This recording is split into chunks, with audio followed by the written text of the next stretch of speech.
I've read 3 books so far this year. Assistant to the Villain, which I gave 4 stars. Jasper Vale, which I gave 3.75 stars. Cruel Winter with You, a little short story that I gave 3.5 stars. But it's now January 21st, which means we're nearing the end of January 2025, and I have yet to find my first 5-star read of the year. And you might be thinking, okay, no big deal. But I had my first 5-star read of 2024 on January 24th, and my first 5-star of 2023 on January 20th. So it's about that time where I would typically find my first 5-star read of the year. So it's time to start recording, and this video won't end until I find my first 5-star of 2025. Not only is it January 21st, but it is also Onyx Storm release day, which, if you don't know, is the 3rd book after Fourth Wing. And my plan in this video obviously is like to read books that I think are gonna be 5 stars, and I feel like this one is probably like my highest 5-star prediction. I was gonna get up early, head to a bookstore, and try and get the book on release day, but in good and bad news, it is snowing outside. I live in Texas and it does not snow here, ever. I think the last time it snowed that I remember where it actually like stuck to the ground was 4 years ago. So very rare for Austin, Texas.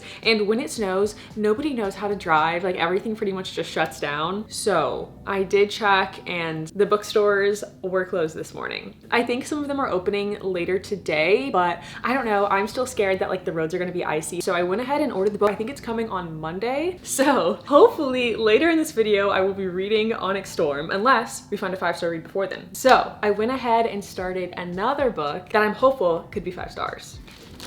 I recently got 2 books sent to me that I'm so excited to read. The Graham Effect and The Dixon Rule. These are the 1st and 2nd book in the Campus Diary series. They were sent to me by Source Books, which was so nice of them. And I started The Graham Effect this morning. I love Elle Kennedy. I've already read 2 entire series by Elle Kennedy, the Off Campus and the Briar U series. This is my 9th Elle Kennedy book, which feels crazy to say, but I'm just such a big fan of hers. And I'm really curious what my rating for this book will be at the end, because I think I've only ever given 2 Elle Kennedy books 5 stars, The Deal and The Score. So statistically, it seems unlikely this one would be a 5-star. But all of her books I've pretty much given 4 stars, 4.5 stars. So I always love an Elle Kennedy book. I've never read one that I didn't love. Our main character is Gigi Graham, who is Garrett Graham's daughter. So my hope is that this book gives me all the feels that Garrett Graham from The Deal gave me, one of my Elle Kennedy 5-star reads. And I think I want to venture back out in the snow and find a little coffee shop to sit and read this book at. I've gone skiing one time with Danny's family, but outside of that, like I haven't really seen snow outside of like Texas snow. So anytime it's snowing, I just get so excited. I feel like a little kid like having their first snow day. Let me get re-bundled up and then let's walk to a coffee shop and read.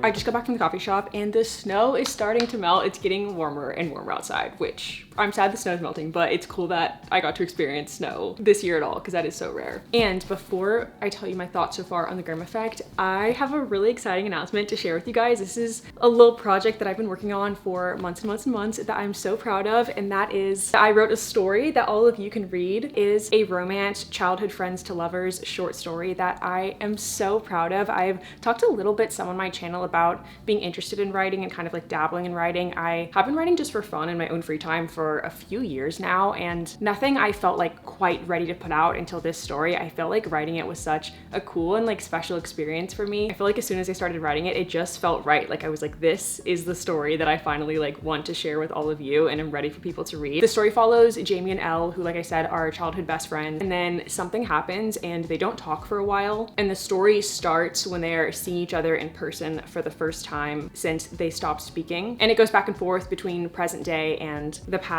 when they were growing up as kids and kind of navigating friendship and feelings. And letters are also a very important part in the story. The story is called Love Letters, so you'll have to read it and find out how kind of letters weave into the story. And I'm publishing the story on this really cool platform. I've partnered up with Lore Library is the name of the platform, and a bunch of other booktubers. Lore Library is a short story platform, and there are 9 short stories total on the platform. 8 of them are by booktubers, including myself. So I also think it's so cool that you're not only reading really cool short stories, but short stories by creators you probably know and love. Like I just finished The Toll by Hannah, aka A Clockwork Reader. It was so good. And the platform also illustrated covers for all of our stories. And there's a few illustrations throughout the story when you read it, which is really cool to just like see scenes come to life. And I also recorded a little mini audiobook of me reading the story. So you can read, there's visual elements, you can listen. I feel like it's a very full way to experience the story. And the platform does have a monthly membership fee, and 75% of the revenue goes directly to the creators / authors and artists. So it's a great way to support me and the other creators on the platform. So I'll have the link to join Lore Library and read my short story in the description. Thank you so much to Lore Library for partnering with me on this video and giving me a space to share my story. And I'm just so excited for you guys to read it and let me know what you think. Okay, let's get back to talking about the Graham effect. I got to page 120, the start of chapter 13. And I guess I didn't really see the plot of the book. Basically, our main character is Gigi Graham and then Luke Ryder. And they're both hockey players, which I really like because I feel like normally just the guy is the hockey player. So I think it's cool that they're both athletes. And Ryder is very like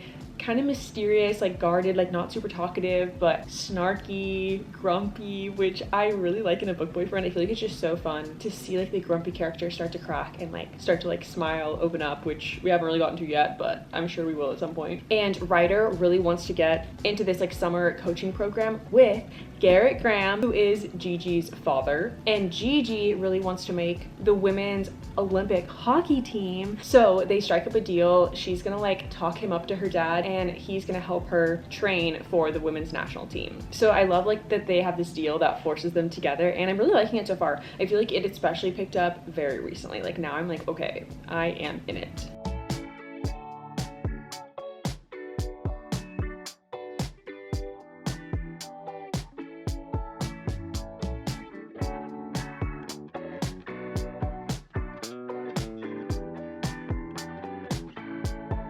Update, it is almost midnight and oh, bye Luca. I cannot stop reading this book. It is so good. It's just like the tension, the chemistry is so high. I cannot put it down until I get the satisfaction of seeing the characters get together. And the chapter I just read, chapter 20, like I already want to reread it. I have the swoons.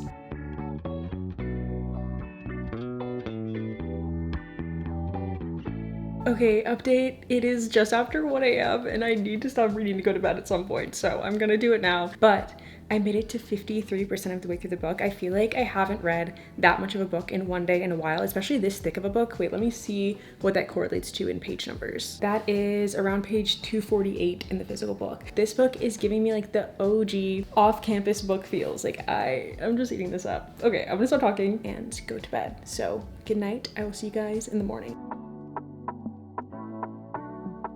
Good afternoon. I would specifically like to note that it is the afternoon because I've been reading pretty much the entire day so far. I'm 69% of the way through the book, which in the physical book is page 337. This is how much I've read. And I started this book like 24-ish hours ago. I literally have not been able to put it down all morning. Every single time I started a chapter, I'd be like, okay, when I finish this chapter, I'm gonna stop reading so I can update you guys on my thoughts. And then at the end of every chapter, I'd be like, okay, one more. And that is how it is 2 p.m.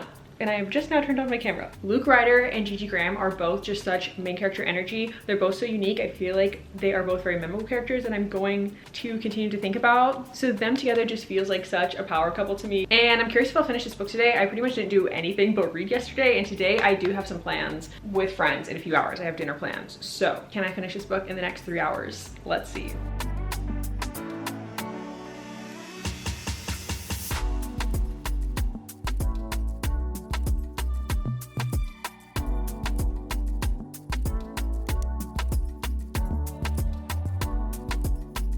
This morning, I finished The Graham Effect and I have news that I'll share in a second. First, my thoughts. I loved it. I really loved it. The ending, okay. There was something the characters did at the ending that at first I didn't know how to feel about. I was like, I don't know about that. But then like the more we read about it, I was like, okay, it actually does feel really fitting for the characters and it was surprising, and I just like love when a book surprises me. I like that we get an almost 500-page book. I think this is the longest book I've ever read by Elle Kennedy. I think I do really like long romance books. You just get so much more invested in the story and the characters. You can have so many more things happen to them and their relationship. Okay, now the news. It has to do with my rating. You might know what's coming. I think I'm gonna give it 5 stars. which I cannot believe. Literally the first book in this video. Are you kidding me? Like, I'm so happy I found a 5-star read, but also now what? This video cannot just be 5 minutes long. So this feels a little silly, but I think let's see if we can find a second 5-star read in this video. It's so funny. I was talking to my mom and telling her I was filming this video idea, and she was like, that seems like a horrible idea. What if it takes you months and months to find one 5-star read? And I was like, Mom, I fear the opposite has happened. And I have a lot of 5-star read predictions on my bookshelf, and there are a ton of new releases coming out. So I feel like all these have high 5-star potential for me. So I'm hopeful that we can find a second 5-star read in this video pretty easily.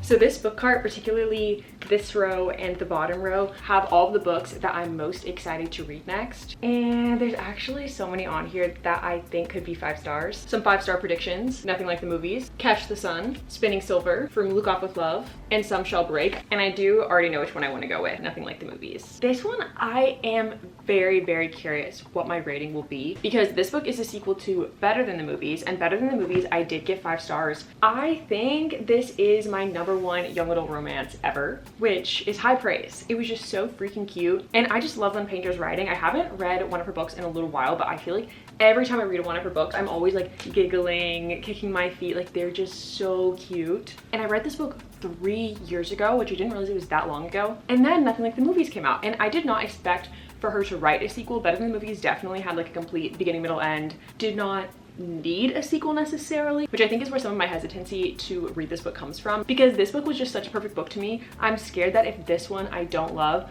it'll kind of like taint my love for this one. I don't know if that's a fair mindset, but I am so curious, what is our sequel about? Because starting this book, the characters will already be together. So what will the plot be? And all I know is that they were in high school in this book, and then they're in college in this book. And I've been working on this puzzle, so I think I want to start the audiobook and finish this puzzle because I'm almost done with it.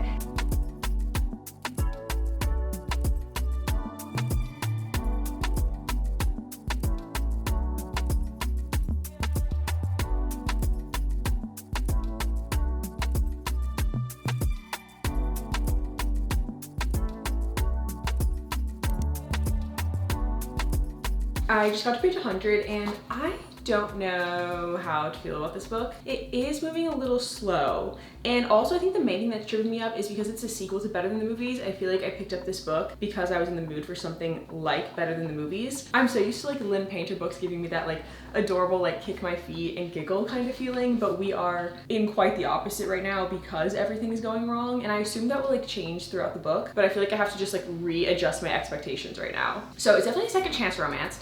And I also like don't know how I feel about second chance romances. I feel like there are a lot of tropes that like can be hit or miss for me, like love triangles I can like love or hate, or like the accidental pregnancy trope I can love or hate, but second chance romance, I feel like it's even worse than that. Like, I really, really rarely love it. And I feel like this is exactly the reason why I rarely love it, because we don't get that like cute, giddy, like falling in love feeling because they already know each other and things have already gone wrong. And then also a second chance romance, I feel like it always is such like a precarious line the author has to walk with why the couple like broke up in the first place or things went wrong in the first place, because if it's too like silly of a reason, like miscommunication, that feels frustrating to me. And then if it's too strong of a reason, like cheating, then I'm also like, oh no, now I don't know how to feel about the characters. And so we know like some information, I have like some guesses of why things didn't work out between them, but we don't like quite know the whole picture. So I'm also scared. I feel like in second chance romances, I'm just like holding my breath the whole time of like, okay, what's gonna be the breakup reason, and will I be able to move past it as the reader?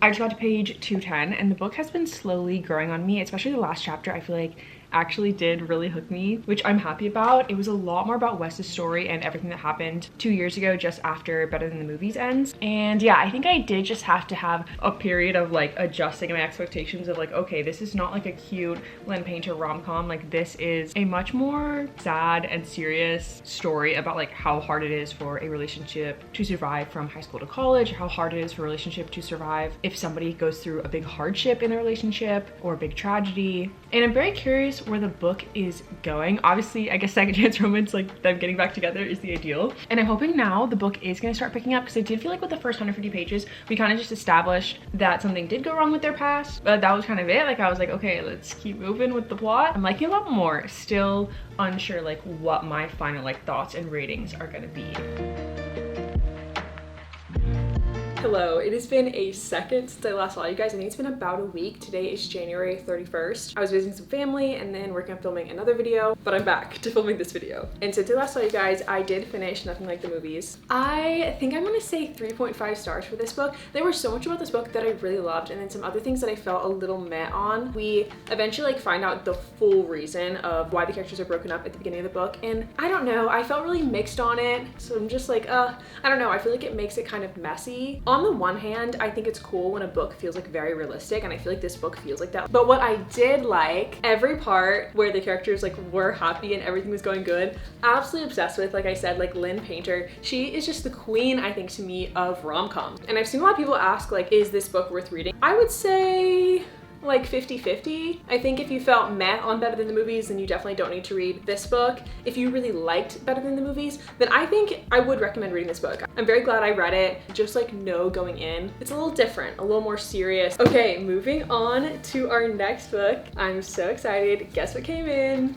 Onyx Storm, and I got the one with the dragon sprayed edges. If for some reason you live under a rock and you have not heard of Fourth Wing, basically this is the third book in the series. In the first book, Violet goes through the like initiation to get into this war college for them to become dragon riders, and then Xaden is her love interest. And it's so cool, like just seeing like online all of like the hype around this book and everyone reading it. I feel like I haven't seen everyone like collectively be so excited about a book or just a series this much. It honestly like reminds me of like Harry Potter coming out. I don't know if it's quite as big as Harry Potter, definitely not, but I don't know, I feel like it's up there in one of the big series, which is just honestly cool. I did watch a recap on Fourth Wing and Iron Flame to prepare to read this book. I'm still a little scared because I've been seeing so many people saying that this book is really confusing. But other than that, I'm very excited to start it. And tonight I'm home alone, which I kind of feel like is the perfect solo girls night to start Onyx Flame. I'm gonna get some takeout, maybe light a candle, you know, just have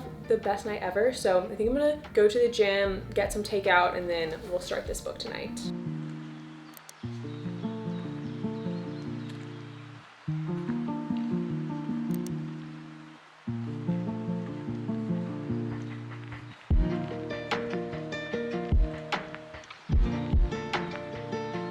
I'm on page 42 and I think I've been reading for like 2 hours. I think this might be the slowest I've ever read in my life, and also the most confused I've ever been in a book in my entire life, and the two are correlated. Every like few paragraphs I'm stopping to Google something, but I'm also scared that I have to keep Googling things because it's a dangerous place on the internet. There's spoilers out there. Okay, honestly, like 50% is me seeing names of characters that I'm like, okay, these characters sound vaguely familiar, but I just can't remember who they are. And then the other 50% is me seeing names of characters or like political feelings or strategies where I'm like, I swear we never learned this in the books. And I was like on this Reddit page of other people who were confused, and a lot of people were saying they just finished Iron Flame like yesterday and are starting Onyx Storm today, and they're confused. So I'm like, all right, if people are reading the books back to back and are confused, then it's not just me and it's not my fault for not watching enough recap videos, because I watched 3 recap videos. So I don't know, it's honestly a little frustrating because I just want to be in the book and enjoying it. I hope it gets better. I feel like it will, because I've also seen like tons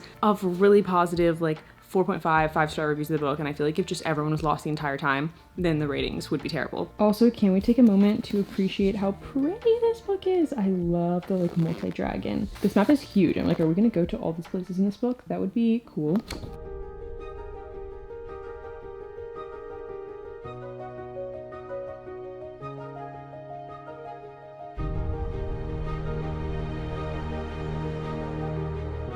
I'm on page 90 and I'm happy to report that things are getting better on the confusion front, which I'm so happy about because it was feeling really hopeless there for a second that I was gonna have any idea what was going on. But I found this book club on Fable called Fully Booked. They're reading Onyx Storm right now, and I joined the book club, and so many people in the chapter rooms were commiserating on being confused, so it was good to have the confusion camaraderie. And then other people were like sharing explanations and like trying to like help the confused, aka me, understand what was going on. Lifesaver for me. I understand so much better now what's happening. Now it feels more like the series I know and love. And it is almost midnight. That is crazy. I started reading at like 7 p.m. and I'm only on page 90. But I feel like now, hopefully my pace will start to pick up. I am so sleepy, so I'm going to go to bed, but then hopefully I will get lots of reading in tomorrow. Good night.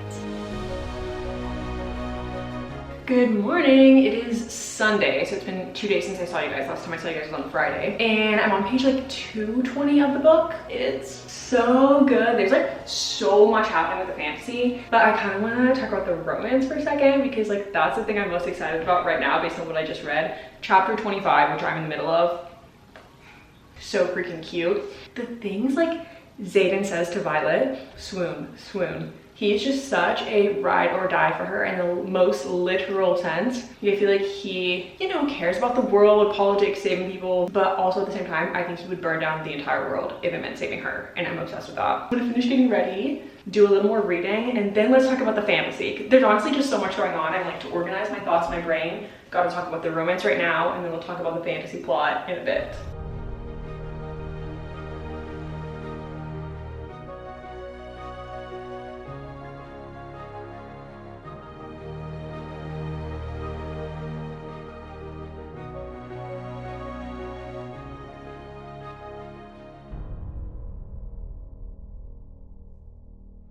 No, I'm so scared for Xaden. If you've read Iron Flame and you know how Iron Flame ends, then you know why I would be scared for all the characters in this book. They're definitely going through a war, very high stakes, but especially Xaden. If you know, you know. He especially, I feel like, has the highest stakes, like the most to lose in this book, which stresses me out so much.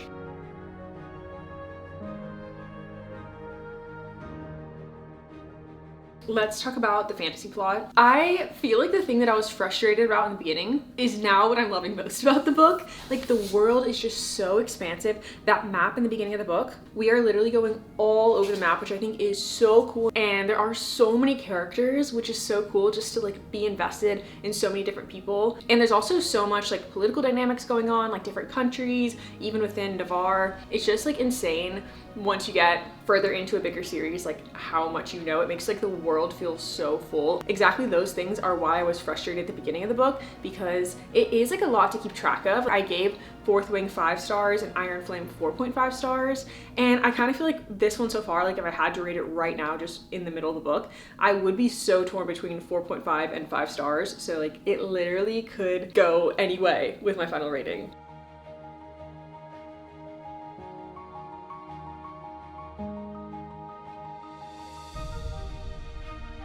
Happy Monday. I'm on page 392, so like 140 pages left. So much can go wrong or right. And because like this is not the last book in the series, I just have no idea which way it's gonna go. Also, today's reading OOTD felt very like Ren Fair in this dress. Felt really fitting for a fantasy book. And my bookmark is a rose. My mom crocheted this bookmark for me. Also felt very romantic-y vibes. And if you don't know, my mom has an Etsy shop of really cute crocheted bookmarks. Anyway, let's see how much of this book we can read today.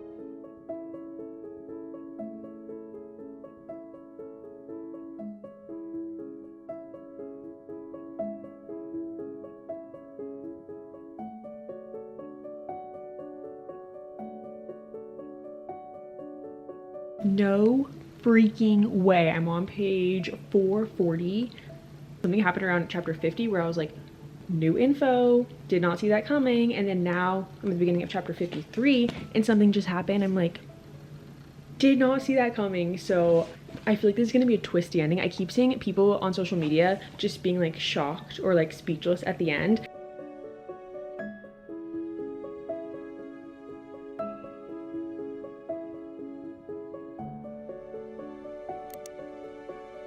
It's a few days later and I finished Onyx Storm. It was so good. The last time I saw you guys, I think I just had a few chapters left and I was spreading it out. I was reading like 1-2 chapters a day because I was like, I just don't want it to end. I don't want to leave this world, especially because I heard that the next book is probably not going to come out for like a year and a half, 2 years. I think Rebecca Yarros said she's going to take a break before writing the next book, which understandable, but that did make me extra want to just like hold on to being in this world. The ending, literally so many surprising things kept happening. Knowing the ending now, like I need the next book right now. Like I'm actually so sad. It's gonna be a while before the next book. And I am gonna say 5 stars. This video did not go how I expected it at all. I figured I'd read like 4 or 5, maybe 6 books before finding a 5-star read, and instead I read 3 books, 2 of which were 5 stars. I feel like that just goes to show you cannot predict when you're gonna need to give a book 5 stars. And also I think I was purposely trying to pick every book I read in this video to be books that I really thought could be 5 stars. So maybe it also shows that I know my book taste pretty well. And I would love to know what is y'all's first 5-star of the year if you've already had one, just so I can